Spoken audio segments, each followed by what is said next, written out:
നല്ല ക്ലിയർ വെള്ള. എടാ 5000 രൂപ ക്യാഷ് എന്നാൽ ഗൂഗിൾ പേ ഉണ്ടാവുക? ഗൂഗിൾ പേ ഇല്ലടാ. അപ്പൊ ഇന്റെ അടുത്തോ? എൻ്റെ അടുത്തും ഇല്ല. ഇല്ലടാ.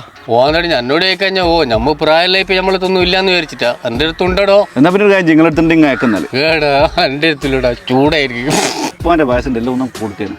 അല്ല നല്ല പ്രായം ഉണ്ട് നിങ്ങൾക്ക്. നിങ്ങളെ നല്ല മുടിയൊന്നും ആയിട്ടില്ല, നരച്ചിട്ടില്ല, അതേ കഷണ്ടി ആയിട്ടില്ല. അതാ എനിക്കറിയണ്ട. ഞാനിപ്പോ 15 കൊല്ലമായിട്ട് ഉപയോഗിച്ചുകൊണ്ടിരിക്കുന്നത് കമറെണ്ണ എന്ന് പറഞ്ഞ എണ്ണയാണ്.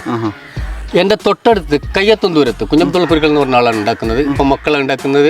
അകാല നിര, കഷണ്ടി ഒന്നും ഉണ്ടാവില്ല, സുഖമായിട്ട് ഉറങ്ങാം. നമുക്കൊന്ന് പോയി നോക്കിയാലോ അങ്ങോട്ടേക്ക്? എന്നാ പോ. കൽക്കത്തിൽ 3 ദിവസം നിൽക്കണം. 3 ദിവസം കൊണ്ടേ ഇരിക്കാൻ പാടുള്ളൂ. അതിന്റെ പാകം തെറ്റിപ്പോയി കഴിഞ്ഞാൽ ഒരു വസ്തുവിന് പറ്റൂല. ഇപ്പൊ പിന്നെ കുരുക്കളാണ്, മർമ്മ ചികിത്സയെല്ലാം ചെയ്യുന്ന ആളാണ്. പിന്നെ അങ്ങനെയാണ് നമുക്ക് ഇതിനെ ഒരുപാട് മരുന്നിനെ പറ്റി നമ്മൾ മനസ്സിലാക്കിയത്. അങ്ങനെ ഉപ്പാന്റെ കുറെ മരുന്നുകളും കാര്യങ്ങളും എല്ലാം നമുക്ക് പറഞ്ഞു തന്നിട്ടുണ്ട്. 26 തരം മരുന്ന് ഞാൻ ഇതിൽ ഉപയോഗിച്ചു.